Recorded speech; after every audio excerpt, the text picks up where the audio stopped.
एक बहन थी, इनको पढ़ाते पढ़ाते इनके पिता थक गए, लेकिन इनको गायत्री मंत्र भी शुद्ध याद नहीं करा सके। तो इनका नाम ही रख दिया, ये तो जड़ है। पढ़ाना बंद कर दिया, घर के कामकाज में लगा दिया। तो पानी भरने लगा देते तो इतना पानी भरते कि पूरा घर भर देते, बर्तन तो भरते ही और पानी भरते ही आते, घर भी गीला कर देते। अंत में माता पिता भी चल बसे। तो इनको भैयाओं ने खेत में इनका डेरा डाल दिया, वहाँ खेत रखाने लगे। खेत रखाते तो घंटी बजाते रहते, पशु पक्षियों को भगाने वाली गाते रहते, राम जी की चिड़िया राम जी के खेत, खाओरी चिड़िया भर भर पेट। तो भगाना चाहिए उनको भी, बुला बुला के सब खिला देते।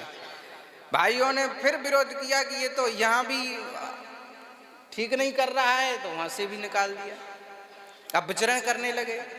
एक बार कुछ डाकुओं को महाकाली को बलि देनी थी और बलि देने के लिए इनको पकड़ ले गए। और जैसे ही भद्रकाली के सामने डाकुओं के सरदार ने बलि देना चाहा, खड़ग निकाली गला काटने के लिए, तैसे ही भद्रकाली की मूर्ति फट गई और उससे भद्रकाली प्रकट हो गई और जितने डाकू थे सबका सिर काट दिया। अभी यही बात कह रहे थे हम, बलि देने वाले उन डाकुओं का मस्तक काट दिया भगवती ने। इससे सिद्ध हो गया कि भगवती किसी पशु पक्षी की, मनुष्य आदि की किसी की बलि लेती नहीं है। अगर बलि देना है तो नारियल की दो, लौंग की दो, इनकी बलि दो। नारियल क्या है, बलि तो है।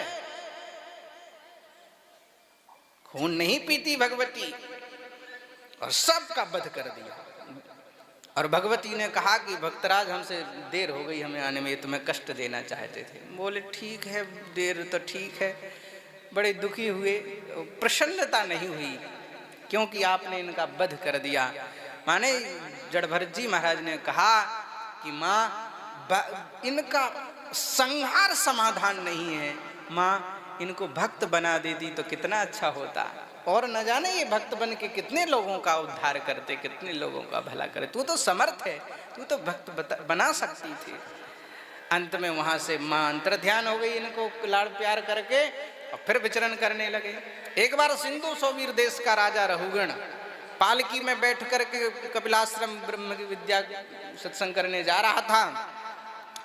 एक कहार बीमार पड़ गया पालकी का, तो इन्हीं को पकड़ लाए कहार, और सैनिकों ने, सिपाहियों ने इनको ही पालकी में जोत दिया। अब संत की चाल में, भक्त की चाल में और कहारों की चाल में अंतर तो होगा।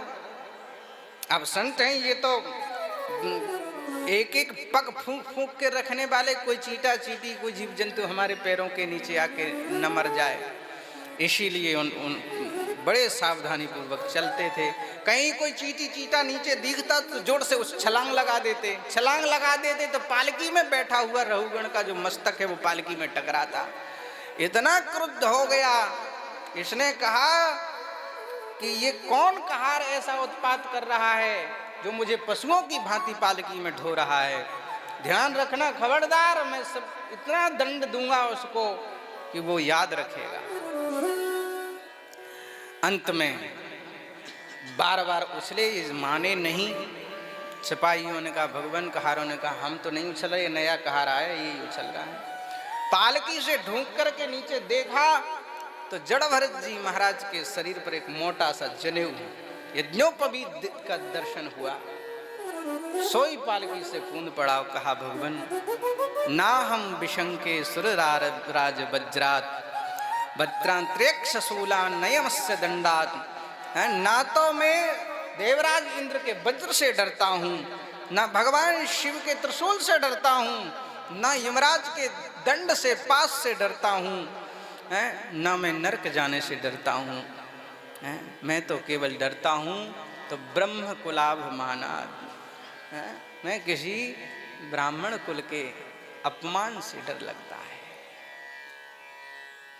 मुझसे किसी भक्त का, संत का, ब्राह्मण का अपमान न हो जाए, इससे मुझे बड़ा भारी डर लगता है। तो आप जनेऊ पहने हैं, मुझे लगता है कि आप जरूर कोई तत्वज्ञानी ब्रह्मभूत महापुरुष हैं। आप मेरे अपराध को क्षमा करें। और इस पर भी आज तक किसी से बोले नहीं थे जड़ भरत जी महाराज, लेकिन आज रहुगण से बोले और बोल करके इसका उद्धार कर दिया। बोलिए भक्तवत्सल भगवान की जय। और इससे कहा कि हे रहुगण, तुम जो ज्ञान प्राप्त करने जा रहे हो पालकी में बैठ के प्राप्त नहीं होता। यह ज्ञान तो किसी महापुरुष की चरण धूलि मस्तक पर धारण करने से होता है।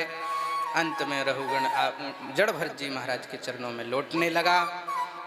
और अंत में अगर संतों के चरण नहीं पकड़ोगे तो भवाटवी में भ्रमण करते रहोगे। बोलिए भक्तवत्सल भगवान की जय। परीक्षित जी के पूछने पर खगोल भूगोल का वर्णन विस्तार पूर्वक करके सुनाया है।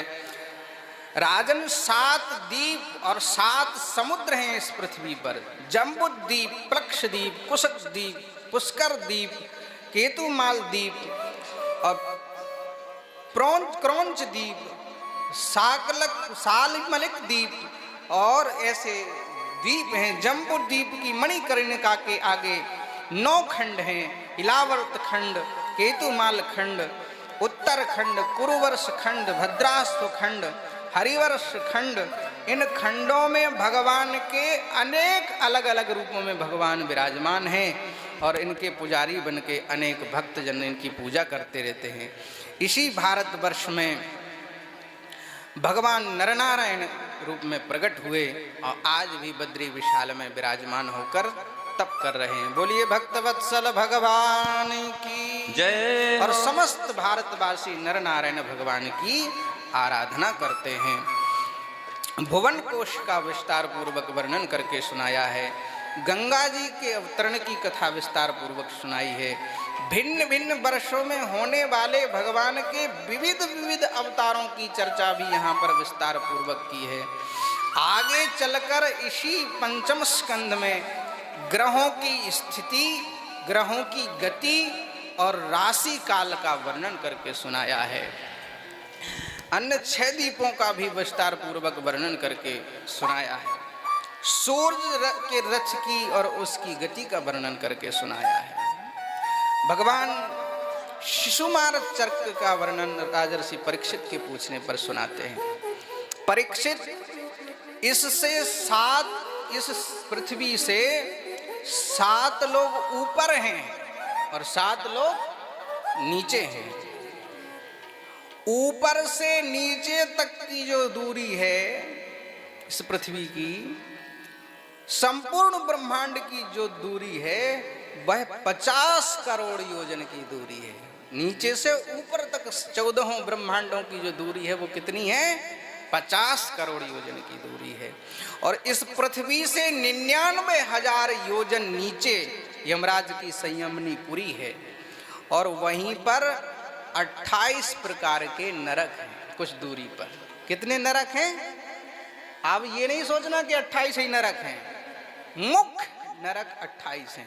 जैसे मुख्य भगवान के अवतार 24 बताए थे, बाकी अवतार तो असंख्य हैं। ऐसे ही 28 नरक मुख्य हैं और उसमें भयंकर भयंकर यातनाएं जो दुष्ट दुराचारी लोग होते हैं उनको यमराज घसीटते हुए ले जाते हैं और 2 मुहूर्त में वो 99,000 योजन की दूरी 2 मुहूर्त में तय कराते हैं।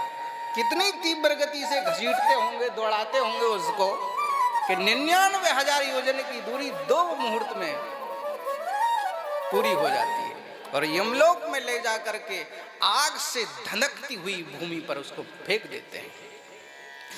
जिस पुरुष ने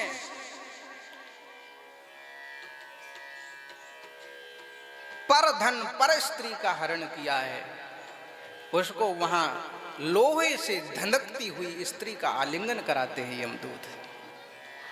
जो व्यक्ति अपने माता पिता का, गुरुजनों का अपमान करता है उनको यमदूत नरक में ले जा करके उसी का मांस लौंच कर उसी के मुंह में देते हैं कि इसको खा।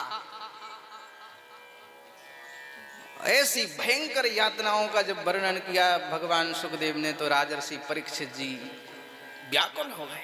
कहा भगवान ये मत सुनाइए, ये बताइए कि इन नरकों से बचने का, यदि किसी से पाप हो गए हों तो इन नरकों से बचने का कोई उपाय है क्या? तब भगवान सुखदेव कहते हैं राजर्षि परीक्षित घबराओ मत, बहुत सरल उपाय है इससे बचने का। क्या है? बोले केचित केवल या भक्त्या, केवल भगवान की भक्ति ही ऐसी है जो इन नरकों की यातनाओं से तुम्हें बचा सकती है। तो भगवान किसी पापी ने भक्ति करके मुक्ति पाई इन नरकों से? आप कृपा पूर्वक बताइए। तो बोले हाँ, एक कन्नौज शहर में एक अजामिल नाम का दासी पति रहता था। और दासी के संसर्ग से दूषित होने के कारण उसका सदाचार नष्ट हो चुका था। उसके 80 वर्ष की अवस्था थी और उसके 10 पुत्र थे। और सबसे छोटा जो पुत्र था, कुछ महात्माओं के कहने पर उस सबसे छोटे पुत्र का नाम नारद रखा था। और इस अजामिल की सबसे ज्यादा प्रीति नारायण नाम के छोटे बच्चे में ही थी। मृत्यु इसके सिर पर एक दिन मढ़ाने लगी। मृत्यु जैसे ही आई तो यम के 3 दूत भयंकर रूप में दिखाई देने लगे। ये चिल्लाने लगा और बेटा वहीं खेल रहा था छोटा, तो बेटा को पुकारा, बेटा नारायण बचाओ, नारायण बचाओ। और नारायण नारायण करके जब पुकारा तो भगवान श्रीमन नारायण का सिंहासन डोलने लगा और भगवान श्रीमन नारायण के दिव्य पार्षद प्रकट हो गए, 4 पार्षद। अब 4 पार्षद जब प्रकट हो गए तो पार्षदों ने यमदूतों की खूब पिटाई की और पिटाई करके भगा दिया। अंत में इसको छुड़ा दिया, बचा दिया।